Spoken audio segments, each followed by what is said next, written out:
This is Hyundai's new Santa Fe, and if they decide to get it to India, it'll be their most expensive and luxurious car. But what's it like? We have the car for the day here in Snowy. The Santa Fe's design is a departure from the norm, featuring revolutionary lines and fresh details. The block-like nose, H-pattern LEDs, and active air vents contribute to an impressive drag coefficient of 0.29.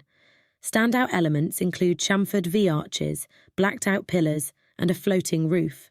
However, the rear design, with its van-like treatment, seems disconnected from the overall aesthetic. Step inside, and the Santa Fe's cabin is a highlight. Hyundai has crafted one of its most attractive interiors, blending modernity with bold style. The steering wheel's resemblance to a Land Rover unit adds a touch of sophistication. The curved display, piano black surfaces, and chrome buttons create a visually appealing and user-friendly environment. The thoughtful inclusion of a UV filter for sunlight adds a unique touch. The spacious and comfortable seats, including a boss seat at the rear, elevate the overall luxury experience.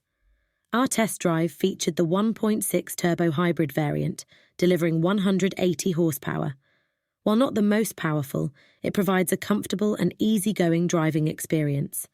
Initial responses and acceleration are good, but the 1.6 hybrid struggles to sustain thrust under heavy acceleration, resulting in a 0 to 100 time of 9.5 seconds. The Santa Fe excels as a long-legged cruiser rather than a sporty SUV. Suspension ride comfort, however, is a priority. Now, the ride on these roads is pretty comfortable. The surface we're driving over isn't perfect. There are ups and downs like that. There's dips, manhole covers.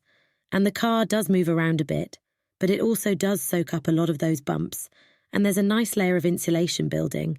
There's a good amount of suppleness, and comfort as a result is pretty good. One area where there could have been some improvement is in the brakes. The initial bit where the regeneration happens isn't it feels a bit dead and spongy, and then when you press down harder it doesn't get too much better. Yes, retardation improves once the friction brakes come in, but feel a bit more connect, and especially a bit more bite that would be much appreciated. So yes, the case for the Santa Fe is a difficult one. On the face of it, it looks like the perfect SUV for India. Big, comfy, available with efficient hybrid powertrains.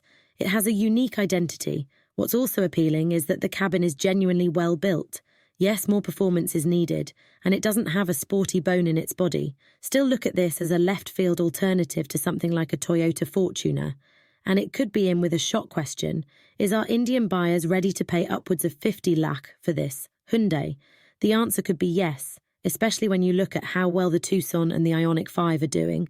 What do you think of the Santa Fe? We'd love to hear what you have to say. Let us know in the comments.